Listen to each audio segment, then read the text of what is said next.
வேந்தரின் ஒரு நாள் ஒரு பொழுது இரவு செய்திகளுக்காக ஷமீனா இக்பால். முதலில் தலைப்புச் செய்திகள். எம்ஜிஆர் சிறப்பு அஞ்சல் தலை மத்திய அரசு ஒப்புதல்.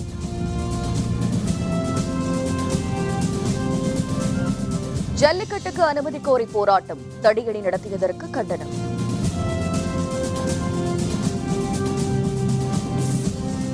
சபரிமலை ஐயப்பன் கோவிலில் மகர ஜோதி, லட்சக்கணக்கான பக்தர்கள் தரிசனம்.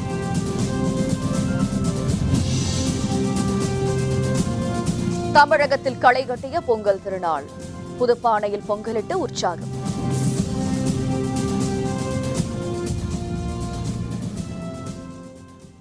தமிழக முன்னாள் முதல்வர் எம்ஜிஆர் பிறந்த நூற்றாண்டு விழாவை ஒட்டி சிறப்பு அஞ்சல் தலை வெளியிட மத்திய அரசு ஒப்புதல் தெரிவித்துள்ளது. பிரதமர் நரேந்திர மோடி கடந்த 6ஆம் தேதி தமிழக முதல்வர் பன்னீர்செல்வம் எழுதியிருந்த கடிதத்தில் எம்ஜிஆரின் 100வது பிறந்த நாள் வரும் 17ஆம் தேதி கொண்டாடப்பட உள்ளதாக தெரிவித்திருந்தார். இதனையொட்டி மத்திய அரசின் சார்பில் சிறப்பு அஞ்சல் தலை, சிறப்பு நாணம் ஆகியன வெளியிட வேண்டும் என தமிழக அரசின் சார்பில் கேட்டுக் கொள்வதாக அந்த கடிதத்தில் மேலும் குறிப்பிட்டிருந்தார். இந்நிலையில் எம்ஜிஆரின் 100வது பிறந்த நாளுக்கு சிறப்பு அஞ்சல் தலை வெளியிட மத்திய அரசு ஒப்புதல் தெரிவித்துள்ளது. அஞ்சல் தலை வெளியிட உடனடியாக ஒப்புதல் தெரிவித்ததற்காக பிரதமருக்கு முதல்வர் பன்னீர்செல்வம் நன்றி தெரிவித்துக் கொள்வதாக தமிழக அரசு இன்று வெளியிட்டுள்ள செய்திக்குறிப்பில் தெரிவிக்கப்பட்டுள்ளது.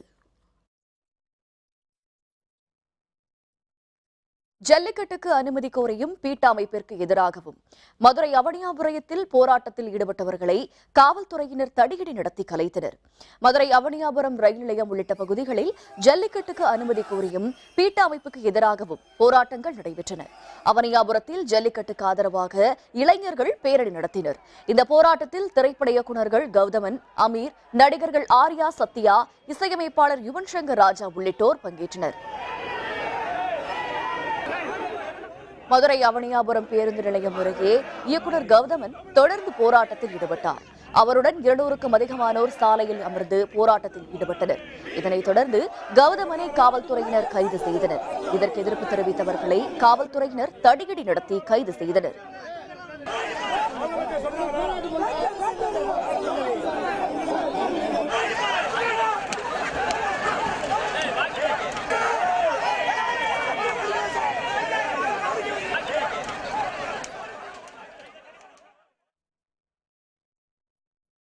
மதுரை அவனியாபுரத்தில் ஜல்லிக்கட்டுக்கு ஆதரவாக போராடியவர்கள் மீது காவல்துறை தடியடி நடத்தியதற்கு திமுக செயல் தலைவர் மு.க. ஸ்டாலின் கண்டனம் தெரிவித்துள்ளார். இதுபற்றி அறிக்கை ஒன்றை வெளியிட்டுள்ள அவர், பொங்கல் கொண்டாட்டங்களை ஒத்திவைத்துவிட்டு போராட்ட களத்தில் தமிழ் ஆர்வலர்களும் திரை உலகினரும் மக்களும் பெருமளவில் பங்கேற்றதாக தெரிவித்துள்ளார்.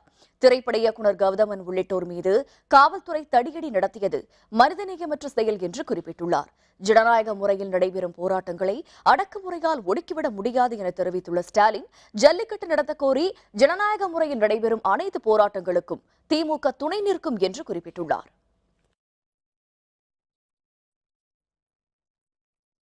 கேரள மாநிலம் சபரிமலை ஐயப்பன் கோவிலில் நடைபெற்ற மகர விளக்கு பூஜையில் லட்சக்கணக்கான பக்தர்கள் கலந்து கொண்டு பொன்னம்பலமேட்டில் மகரஜோதி வடிவில் ஐயப்பனை தரிசனம் செய்தனர். புகழ்பெற்ற சபரிமலை ஐயப்பன் கோவில் மண்டல பூஜைக்காக கடந்த நவம்பர் 17ஆம் தேதி நடை திறக்கப்பட்டது. இதனைத் தொடர்ந்து மகர விளக்கு பூஜைக்காக கடந்த 31ஆம் தேதி மீண்டும் நடை திறக்கப்பட்டது. இன்று அதிகாலை கணபதி ஹோமம் உள்ளிட்ட பல்வேறு பூஜைகள் நடைபெற்றன. உச்சிக்கால பூஜைக்கு பின்னர் நடை சார்த்தப்பட்டு மகர விளக்கு பூஜைக்காக மீண்டும் மாலை 5 மணிக்கு நடை திறக்கப்பட்டது. பின்னர் ஐயப்பனுக்கு திருவாபரணம் அணிவிக்கப்பட்டு தீபாராதனையும் நடைபெற்றது. இதனைத் தொடர்ந்து பொன்னம்பலமேட்டில் மகரஜோதி திறந்தது. அப்பொழுது பல லட்சக்கணக்கான பக்தர்களின் ஐயப்பா ஐயப்பா சரண முழக்கம் சபரிமலை முழுவதும் எதிரொலித்தது. மகர பூஜையை ஒட்டி சன்னிதானம், பம்பா, புல்மேடு, பாட்டித்தாவளம் உள்ளிட்ட இடங்களில் பாதுகாப்பு ஏற்பாடுகள் மேற்கொள்ளப்பட்டிருந்தன. பாதுகாப்பு பணியில் ஆயிரக்கணக்கான காவல்துறையினர் குவிக்கப்பட்டிருந்தனர்.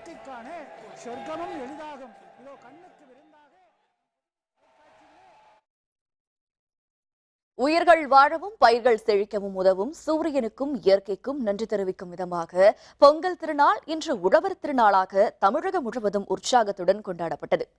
தமிழகத்தில் பொங்கல் திருநாள் ஒவ்வொரு ஆண்டும் தை முதல் நாளில் சிறப்பாக கொண்டாடப்படுவது வழக்கம். இதன்படி இந்த ஆண்டு மக்கள் குடும்பத்துடன் பொங்கல் திருநாளை கொண்டாடினர். மக்கள் பலரும் அதிகாலையிலேயே எழுந்து நீராடி புத்தாடை உணித்தி புதுப்பாடையில் புத்தரிசியிட்டு வெல்லம், முந்திரி, திராட்சை, நெய் ஊற்றி பொங்கலிட்டனர். இதனைத் தொடர்ந்து சூரியனை வழிபட்டு பொங்கலோ பொங்கல் என உற்சாக குரல் எழுப்பினர். பின்னர் கோவிலுக்கு சென்று வழிபாடு நடத்திய மக்கள் ஒருவருக்கொருவர் பொங்கல் வாழ்த்துக்களை தெரிவித்து மகிழ்ச்சியை வெளிப்படுத்தினர். தமிழகம் மட்டுமின்றி உலகெங்கும் வாழும் தமிழர்களால் பொங்கல் திருநாள் வெகு சிறப்பாக கொண்டாடப்பட்டது.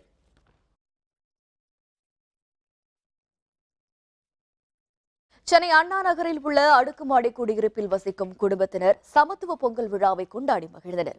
தமிழர்களின் பாரம்பரிய திருவிழாவான பொங்கல் திருநாள் இன்று தமிழகம் முழுவதும் உற்சாகத்துடன் கொண்டாடப்பட்டது. சென்னை அண்ணா நகரில் உள்ள அடுக்குமாடி குடியிருப்பில் வசிக்கும் மக்கள் அனைவரும் பாரம்பரிய ஆடைகளை அணிந்து பொங்கல் நாளை இன்று மகிழ்ச்சியுடன் கொண்டாடினர்.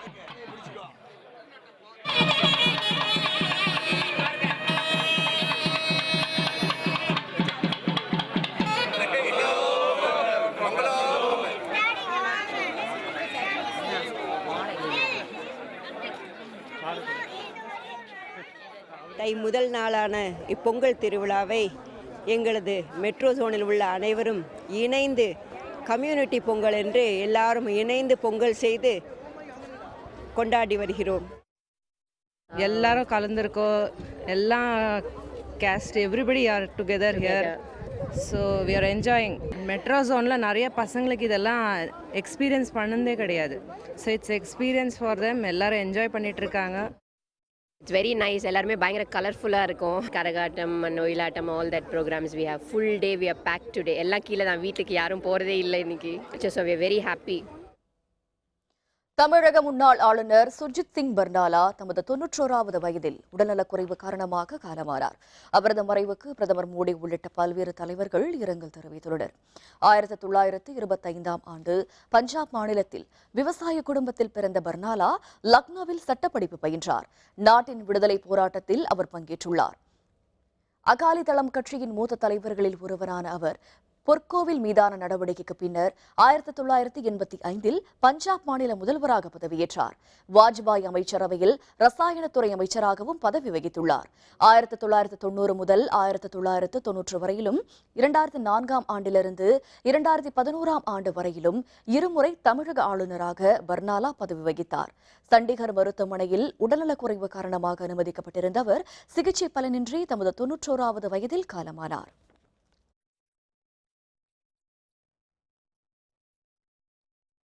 ரஞ்சி கோப்பை கிரிக்கெட் போட்டியில் நடப்பு சாம்பியன் மும்பை அணியை 5 விக்கெட்டுகள் வித்தியாசத்தில் வீழ்த்தி குஜராத் அணி சாம்பியன் பட்டத்தை வென்றுள்ளது. இந்தூரில் நடைபெற்ற ரஞ்சி கோப்பை இறுதிப் போட்டியில் மும்பை அணியை எதிர்த்து குஜராத் அணி விளையாடியது. முதல் இன்னிங்ஸில் மும்பை அணி 228 ரன்களும் குஜராத் அணி 328 ரன்களும் எடுத்திருந்தன.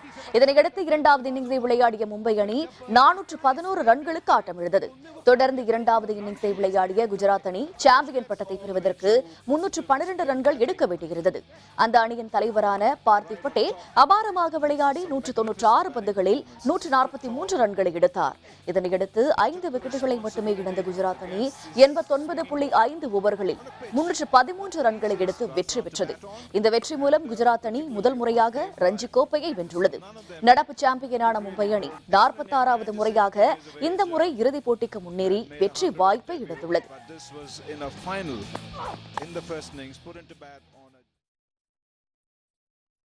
பல்வேறு பகுதிகளில் நடைபெற்ற சமத்துவ பொங்கல் ஏராளமானோர் ஆர்வத்துடன் பங்கேற்பு. விவரம் விளம்பர இடைவேளைக்கு பிறகு.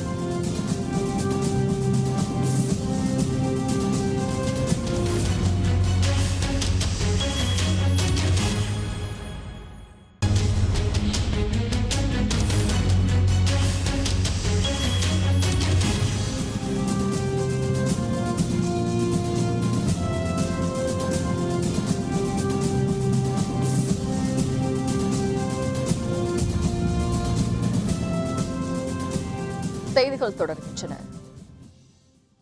பீட்டா அமைப்பை தடை செய்யும் முயற்சிகளில் மத்திய அரசு ஈடுபட்டு வருவதாக பாரதிய ஜனதா கட்சியின் தமிழக தலைவர் தமிழிசை சவுந்தரராஜன் தெரிவித்துள்ளார். கோயம்புத்தூர் விமான நிலையத்தில் செய்தியாளர்களுடன் பேசிய அவர், உச்சநீதிமன்றத்தில் ஜல்லிக்கட்டுக்கு சாதகமான தீர்ப்பு வரும் என எதிர்பார்த்த நிலையில் தீர்ப்பு ஒத்திவைக்கப்பட்டது அதிர்ச்சி அளிப்பதாக தெரிவித்தார். அவசர சட்டம் கொண்டு வந்தால் ஜல்லிக்கட்டுக்கு நிரந்தர தடை விதிக்க வாய்ப்பிருப்பதாக தெரிவித்த தமிழிசை, இந்தியாவில் பீட்டா அமைப்பை தடை செய்ய அனைவரும் போராட வேண்டும் என்று தெரிவித்தார்.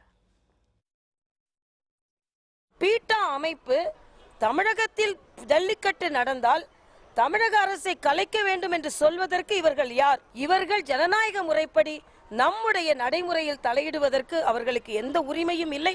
இன்னும் சொல்ல போனால் இந்த பீட்டா அமைப்பையே பாரத தேசத்தில் தடை செய்வதற்கான அத்தனை முயற்சிகளையும் அனைவரும் மேற்கொள்ள வேண்டும். அதில் நாங்களும் முயற்சி செய்வோம்.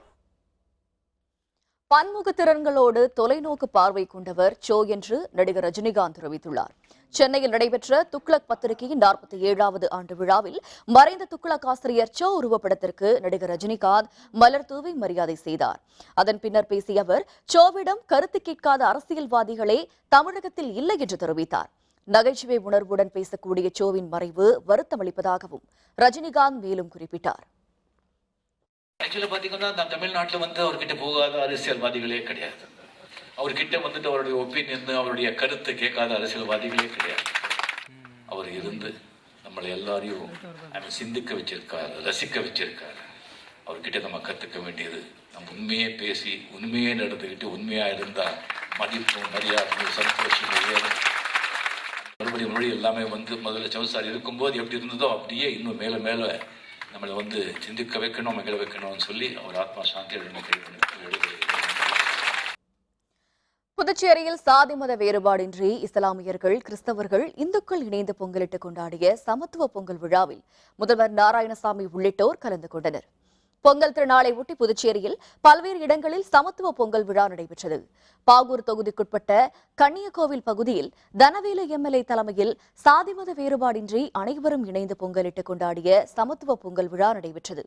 புதுச்சேரி முதல்வர் நாராயணசாமி, அமைச்சர் கந்தசாமி ஆகியோர் கலந்து கொண்டு அனைவருக்கும் பொங்கல் வாழ்த்துக்களை தெரிவித்தனர். தேனி மாவட்டம் அருகே பாலார்பட்டியில் கர்னல் ஜான் பென்னிகுய்க்கின் 176வது பிறந்த நாளை பொங்கல் விழாவாக பாலார்பட்டி கிராம மக்கள் கொண்டாடி மகிழ்ந்தனர்.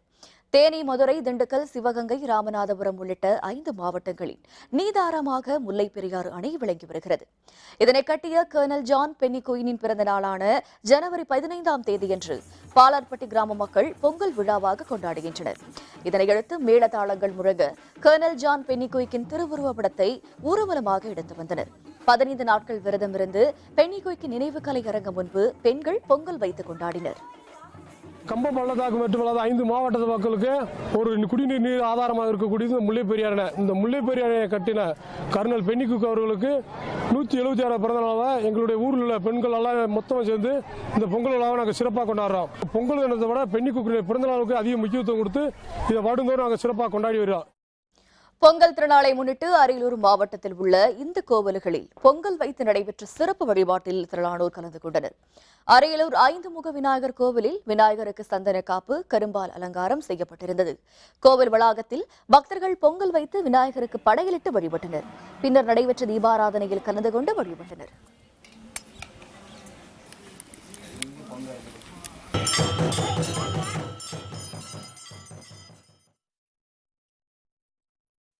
சிவகங்கை மாவட்டம் காரைக்குடியில் பொங்கல் திருநாளை ஒட்டி தமிழ் தாய்க்கு நடைபெற்ற சிறப்பு வழிபாட்டில் திரளான தமிழ் ஆர்வலர்கள் கலந்து கொண்டனர். உலகிலேயே மொழிக்கு என்று தமிழ்தாய் கோவில் காரைக்குடியில் அமைக்கப்பட்டுள்ளது. தமிழை வளர்த்த அகத்தியர், தொல்காப்பியர், வள்ளுவர், கம்பன், இளங்கோ ஆகியோருக்கு தனித்தனி கோவில்கள் அமைக்கப்பட்டுள்ளன. தமிழ்தாய் கலைக்கூடம் சார்பாக தமிழர் திருநாளை ஒட்டி தமிழ்தாய் சிலைக்கு விழா சிறப்பாக நடைபெற்றது. தமிழ் அறிஞர்கள், இலக்கிய ஆர்வலர்கள் தமிழ்தாய் சிலைக்கு மாலை அணிவித்து மரியாதை செய்தனர். சாகா வரம் படைத்த தமிழரசன் கம்பனுக்கு சா கணேசன் எழுப்பிய கம்பன் மணி மண்டபம். அந்த கம்பன் மணி மண்டபத்திலே தமிழ்தாய்க்கு கோவில் எழுப்பப்பட்டிருக்கிறது. தமிழ்தாய்க்கு வலதுபுறத்திலே அகத்தியரும் இடதுபுறத்திலே தொல்காப்பியர் சிலைகளும் அமைக்கப்பட்டிருக்கிறது. உலகிலேயே பேசும் மொழிக்கென கோவில் அமைந்தது இந்த காரைக்குடியில் தான் என்பது மிகப்பெரிய பெருமை, தமிழுக்கு பெருமை. இந்த தமிழர் திருநாளில் இந்த கோவிலில் வந்து தமிழன்னையை வணங்குவது தமிழுக்கு பெருமை, நமக்கும் பெருமை, நம் தாய்க்கும் பெருமை. தூத்துக்குடி மாவட்டத்தில் புனித சூசையப்பர் தேவாலயத்தில் நடைபெற்ற பொங்கல் விழாவில் திரளான கிறிஸ்தவர்கள் கலந்து கொண்டனர். தூத்துக்குடி மாவட்டத்தில் பெரும்பாலான கத்தோலிக்க கிறிஸ்தவ தேவாலயங்களில் ஆண்டுதோறும் பொங்கல் விழா கொண்டாடப்படுவது வழக்கம். இந்த ஆண்டு பொங்கல் விழா குரூஸ்புரத்தில் உள்ள புனித சூசையப்பர் தேவாலயத்தில் நடைபெற்றது. 40 பொங்கல் பானைகளில் தமிழக கலாச்சாரப்படி பொங்கல் வைக்கப்பட்டு பின்னர் இயற்கை அன்னைக்கு படையலிட்டனர். பின்னர் சிறப்பு திருப்பலியும் நடைபெற்றது. இதில் திரளான கத்தோலிக்க கிறிஸ்தவ மக்கள் கலந்து கொண்டனர்.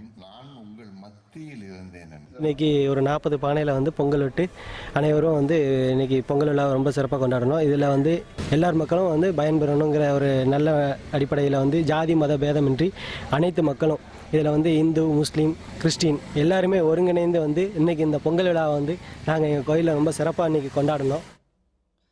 நீலகிரி மாவட்டம் உதகையில் உள்ள படகு இல்லத்தில் சுற்றுலாத்துறை சார்பில் நடைபெற்ற பொங்கல் விழாவை மாவட்ட ஆட்சியர் போ சங்கர் தொடங்கி வைத்தார்.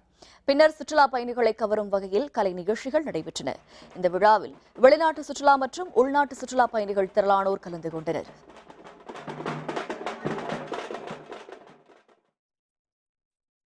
திருச்சி மாவட்டம் மணப்பாறை அருகே பாத யாத்திரை சென்ற பக்தர்கள் மீது கார் மோதியதில் 5 பக்தர்கள் பலியானார்கள். ஒருவர் படுகாயத்துடன் சிகிச்சை பெற்று வருகிறார். திருச்சி பாலக்கரையைச் சேர்ந்த குணா, துவாரக், சீனிவாசன், ஹரி உள்ளிட்ட 10 பேர் நேற்று இரவு திருச்சியில் இருந்து பழனிக்கு பாத யாத்திரையாக புறப்பட்டனர்.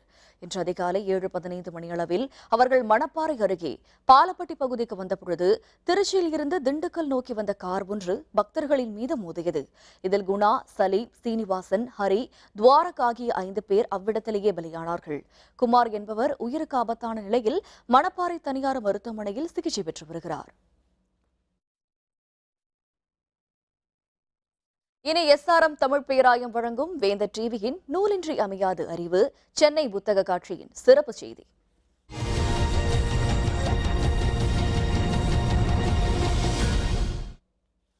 பொங்கல் திருநாளான இன்று 40வது சென்னை புத்தக காட்சியில் வாசகர்களின் கூட்டம் அதிக அளவில் காணப்படுகிறது. நாளையும் இதேபோல நிறைய வாசகர்கள் கூட்டம் திரளும் என எதிர்பார்க்கப்படுகிறது. வாசகர்கள் மத்தியில் எப்பொழுதுமே வரலாற்று நூல்களுக்கு பெரும் வரவேற்பு இருக்கிறது. சென்னை புத்தக காட்சியிலும் வரலாற்று நூல்களுக்கு நல்ல வரவேற்பு இருக்கிறது. சென்னை புத்தக காட்சியில் உள்ள நியூ செஞ்சுரி புக் ஹவுஸ் அரங்கில் நீலகண்ட சாஸ்திரியின் சோழர்கள் தொடங்கி ஏராளமான வரலாற்று நூல்கள் இடம்பெற்றிருக்கின்றன. புகழ்பெற்ற வரலாற்று அறிஞரான ரொமிலா தாப்பர் எழுதிய முற்கால இந்தியா, சோமநாதபுரம், இளைஞருக்கான இந்திய தொன்மை கதைகள் என 3 மொழிபெயர்ப்பு நூல்கள் புதியதாக வந்திருக்கின்றன. இன்றைய இடத்திற்கு நாம் எப்படி வந்திருக்கிறோம் என்பதை அறிவதில் முக்கால இந்தியா பெரும் பங்கு வகிப்பதாக குறிப்பிடும் HPH நிறுவனத்தின் சண்முகம் சரவணன் இந்த ஆண்டில் இந்த நூலை வாசகர்கள் தேடி வந்து வாங்கி செல்வதாக குறிப்பிட்டிருந்தார். இன்றைய அரசியல் சூழலில் முற்கால இந்தியா என்ற நூல் மிகவும் முக்கியமான நூல் என கருதப்படுகிறது. மதவாத சக்திகள் முன்னோக்கி இருக்கும் காலத்தில் இதை அனைவரும் படிக்க வேண்டிய முக்கியமான நூலாக கருத வேண்டியிருக்கிறது. ரொமிலா தாப்பரோட இந்திய தொன்மை கதைகள் என்ற சிறுவர்களுக்கான ஒரு நூலையும் வெளியிட்டுள்ளோம். இந்த நூல் மக்களிடம் நல்ல சிறப்பை பெற்றுள்ளது. அதுவும் இந்த புத்தக கண்காட்சிக்கு வெளிவந்துள்ளது என்பதை HPH நிறுவனம் வெளியிட்டுள்ளது என்பதை மகிழ்ச்சியோடு தெரிவித்துக் கொள்கிறேன். நம் நேரடி வாழ்க்கையில் எல்லாவற்றையும் கண்டடைந்து விட முடியாது என்றும் உலகை அறிந்து கொள்ள நூல்கள் மட்டுமே நமக்கு சிறப்பான வாயில்கள் என்றும் சென்னை புத்தக காட்சிக்கு வந்திருந்த எழுத்தாளர் வண்ண நீலவன் குறிப்பிட்டிருக்கிறார். நூல்கள் படிக்கிறது ரொம்ப முக்கியமான விஷயம். அதைத்தான் நான் ரொம்ப முக்கியமாக இந்த இதில் சொல்ல விரும்புகிறேன். நான் உலகத்தை தெரிஞ்சுக்கிட்டது வாழ்க்கை அனுபவங்கள் மூலமாக முழுக்க ஒரு மனுஷன் எல்லா விஷயங்களையும் தெரிஞ்சிக்க முடியாது. ஆனால் நூல்கள் மூலமாக நிறைய உலக நாடுகள்லேருந்து நம்ம பகுதியில் என்ன நடக்கு, நம்ம தமிழ் மாநிலத்தில் நடக்கு, நம்ம நாட்டில் என்ன நடக்கு அப்படிங்கிற எல்லா விஷயங்களையும் எல்லா துறைகளையும் தெரிஞ்சுக்கிறதுக்கு நூல்கள் ஒன்று தான் வாய்ப்பாக இருக்குன்னு நினைக்கிறேன். தமிழகம் முழுவதும் உற்சாக கொண்டாட்டத்துடன் பொங்கல் திருநாள் இன்று கொண்டாடப்பட்டது. இதன் காரணமாக புத்தக காட்சியில் இன்று வாசகர்களின் கூட்டம் குறைவாகவே காணப்பட்டது. எனினும் வாசகர்கள் ஆர்வத்துடன் புத்தகங்களை வாங்கி சென்றனர். மோஸ்ட்லி நாவல்கள் தான் படிப்பேன். சுஜாதா எழுதின நாவல்கள், அந்த மாதிரி நாவல்கள் தான் படிப்பேன். எல்லா புத்தகங்களும் ஒரே இடத்துல இருக்கிறது ரொம்ப யூஸ்ஃபுல்லாக இருக்குது. ஒரு பேப்பரை புரட்டி பார்க்குற அந்த சுகம் ஐபேட்லேயோ இல்லை மற்ற எலக்ட்ரானிக் டிவைசஸில் கண்டிப்பாக இல்லை. இந்த மாதிரி பேப்பர் புக்கு படிக்கிறதுக்காகவே வந்து எனக்கு ரொம்ப பிடிக்கும். நான் நிறையா mystery and spiritual kind of books நிறையா பண்ணிகிட்ருக்கேன். டெஃபினெட்லி நிறையா பயனுள்ளதாக இருக்கும். பிகாஸ் ரிசர்ச் ஸ்டூடெண்ட்டுங்கிறனால இவ்வளோ புக்ஸ் ஆல் டுகெதர் நான் கண்டினியூஸாக வரணும்னு நினைக்கிறேன் இந்த எண்ட் ஆகிற வரைக்கும். நான் வாங்கினது பார்த்திங்கன்னா டாக்டர் ஏபிஜே அப்துல் கலாம் அவரோட அக்னி சிறகுகள் நான் வாங்கியிருக்கேன். அதுக்கப்புறம் கரண்ட் அஃபேர்ஸ் ரொம்ப முக்கியம். இப்போ இருக்க யங்ஸ்டர்ஸ்க்கு கரண்ட் அஃபேர்ஸ் ரொம்ப முக்கியம். நிறைய பேருக்கு நிறைய விஷயங்கள் தெரியாது. ஸோ அரசியல் சம்மந்தப்பட்டது, எஜுகேஷன் சம்மந்தப்பட்டது நிறையா இருக்குது. ஸோ எல்லாமே மிஸ் பண்ணாமல் வாங்க. இது ஒரு நல்ல ஆப்பர்ச்சுனிட்டி. ஏன்னா நம்ம தேடி போனால் கூட கிடைக்காத புக்ஸ் எல்லாமே இங்கே இருக்குது, ஒரே இடத்துல இருக்குது.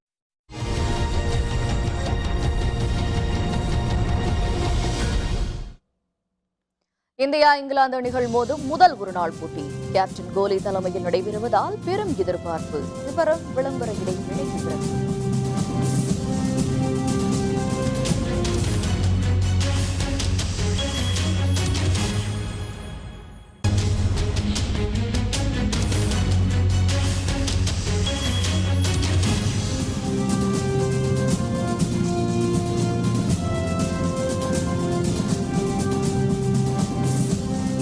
செய்திகள் தொடர்கின்றன. இனி ஆய்வு செய்தி.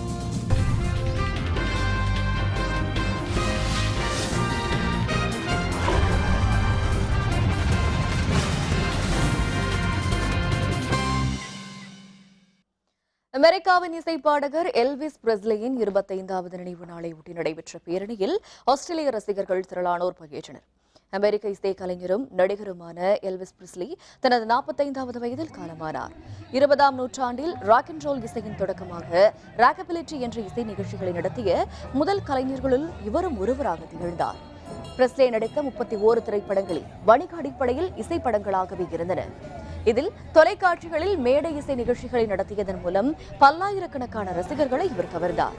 ராக் அண்ட் ரோலின் மன்னன் என்றழைக்கப்பட்ட இவர் போதை மருந்து கடுமையாக காலமானார். இசை பயணத்திற்கு மதிப்பளிக்கும் வகையில் ஆஸ்திரேலியாவில் இவருடைய ரசிகர்கள் நினைவு பேரணி நடத்தினர். இதில் பிரெஸ்லி போன்று வேடமணிந்து ரசிகர்கள் கலந்து கொண்டனர்.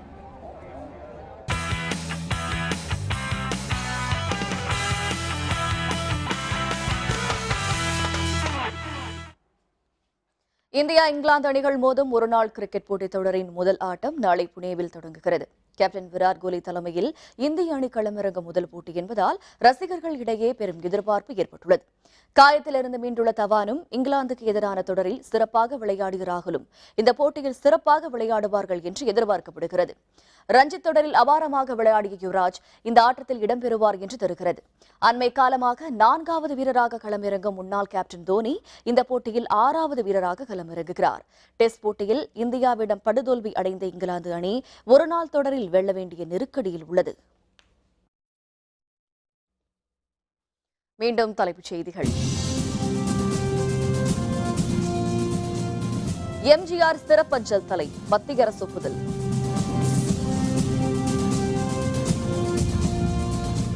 ஜல்லிக்கட்டு அனுமதி கோரி போராட்டம் தடியடி நடத்தியதற்கு கண்டனம்.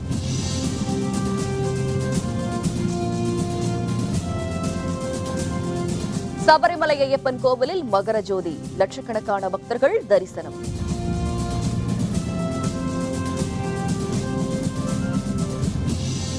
தமிழகத்தில் களை கட்டிய பொங்கல் திருநாள் புதுப்பானையில் பொங்கலிட்டு உற்சாகம்.